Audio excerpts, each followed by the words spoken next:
Madam President. The senator from Maryland. Good morning, Madam President. Madam President, I wish to address one of the most important issues facing the Super Committee, and that is, where does Social Security fit into their plans? Madam President, you know, because you're very close to the people of New Hampshire, you know all over your great state and mine in Maryland, people are getting ready for Thanksgiving. And as they get ready for their plans, they first of all give gratitude for living in the United States of America, the land of the free and the brave. But they're also wondering, what kind of country are we living in right now? Because you and I know they're worried about paying their bills. As they get ready for their holiday dinner and the family gathering and all the wonderful traditions that go into this very special holiday, they're saying, where are we? Have we lost our way? Do we so mired in partisanship that we can't seem to find a path forward? They think we are the turkeys. They want us to stuff it.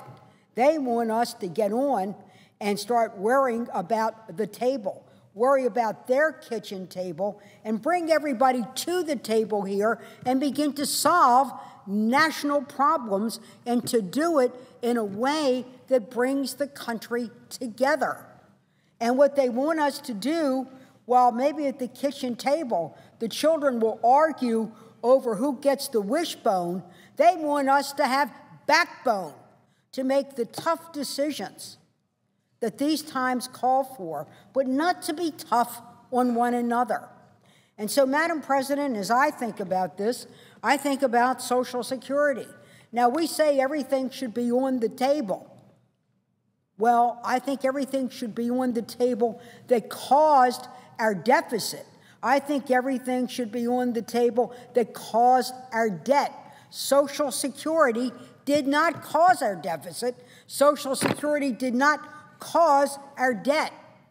Now, do we need to take a look at Social Security to ensure its safety and solvency for the rest of the century, or certainly well beyond 2050 or 2070?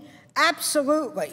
But I say this, that while the Super Committee is charged with looking at a more frugal government, we must maintain the social contract. The social contract in the United States of America is the contract that the United States government made with its people. And it said, if you go by the rules and you paid your dues, a la the payroll tax, there will be a benefit for you. It will be a defined benefit. It's called Social Security, and it will be undeniable, it would be reliable, and it would be inflation-proof. Now, every president has agreed that there is a social contract, and every president has taken a look at how to provide those. Some we've agreed with, some we've disagreed with. Where we agreed was that great, wonderful way we worked in the 80s when Social Security was facing challenges, and President Reagan reached out to Tip O'Neill, Bob Dole, Bob Byrd, Howard Baker, and we made Social Security solvent for 30 or 40 years. We did the same under President Bill Clinton. President George Bush, number 2 Bush, W, wanted to privatize Social Security. We stopped that. We don't believe in the privatization of Social Security. We didn't want to turn Social Security over to the Wall Street. We felt Wall Street got enough. They didn't have to get Social Security. And we didn't want, if you were old or you were sick, to rely on the bull of political promises or the bear of a market. Social Security affects so many people. There are 50 million Americans who rely on Social Security: retired workers, their spouses, people with disabilities. For 2/3 of the people on Social Security, their benefit is between $14,000 and $15,000 a month, it makes up almost all or half of their income. In my own state, 500,000 retired workers are on Social Security.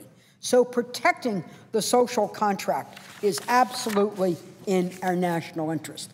So what brings me to the floor today? Two things. Number one, I don't think Social Security should be in the debate about how to reduce our debt or our deficit.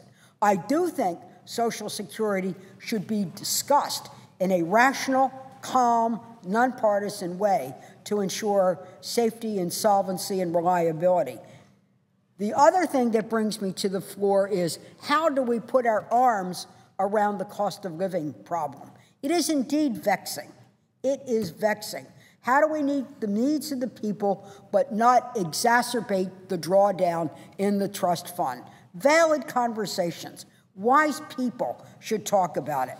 But one thing that I am opposed to is something called the chained CPI. Isn't that a terrible word? Chained CPI. In our country, the very word of chains has such a negative connotation. And what I worry about is that its draconian effect will have a chain reaction on seniors that will cause a tremendous crash. I'm concerned that we're about to shred the social contract. Now, let me tell you what the chained CPI is.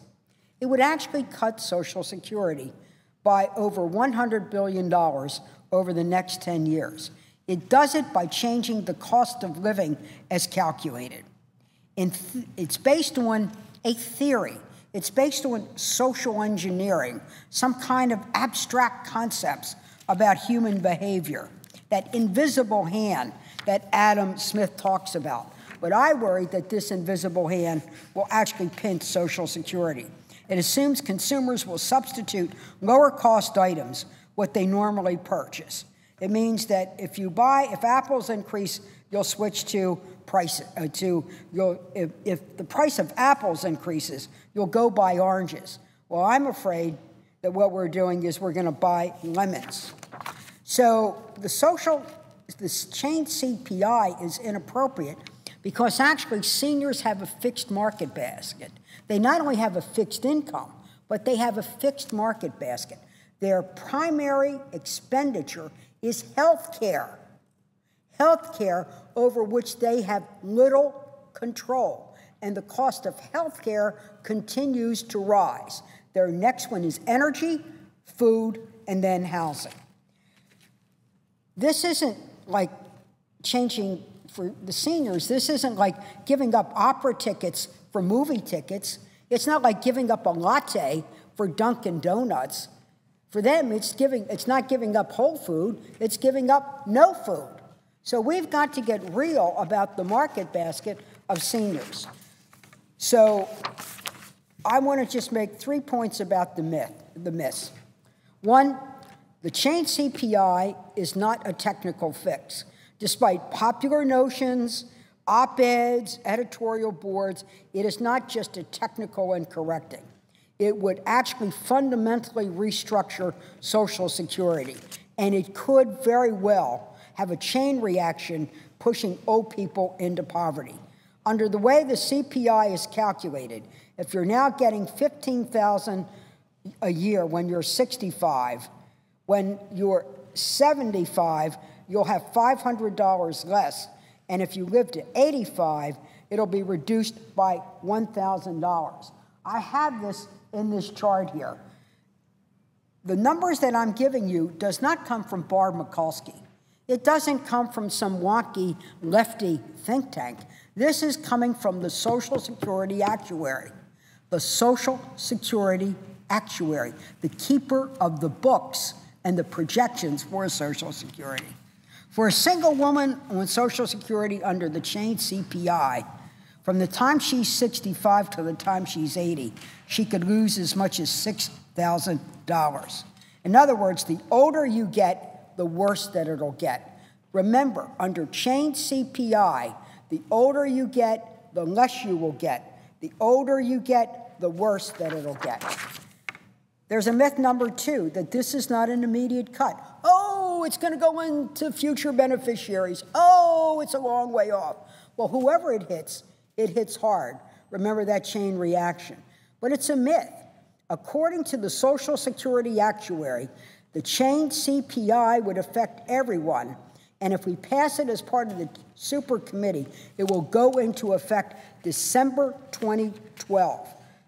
It will go into effect immediately December 2012. Well, that's a pretty big deal. The third myth is this change would mirror people's behavior, but it doesn't take into account health care costs, the cost of prescription drugs, co-pays, and premiums. Remember, one way or the other, we're going to change Medicare. So what I want to do at this time is sound the alert. I want to ring the bell. I'm at my battle station. I'm at my duty station. I want every United States senator, when they vote on this, to have informed consent. I want people to read about it and know about it and make up their own minds. I oppose the chain CPI. I oppose Social Security being in the super committee. I'm not drawing the line in the sand here today. I want to say for the super committee, God bless them in their work. They're really pursuing this in a duly diligent way. And we hope that we can come to a great resolution where we can reduce our debt, reduce our deficit, and do it in a way that is a balanced approach. But don't balance all this on the backs of senior citizens. You know, FDR signed this bill 75 years ago. Every president, regardless of the party, said, we will keep this social contract. If you go by the rules, pay your dues through this payroll tax, Social Security is going to be there for you. Now, we want Social Security to be there for the seniors, and we need to be there for the Social Security program. Madam President, I yield the floor, and I hope my colleagues put due diligence into understanding this policy. I yield the floor. I note the absence of a quorum. Clerk will call the roll. Mr. Akaka.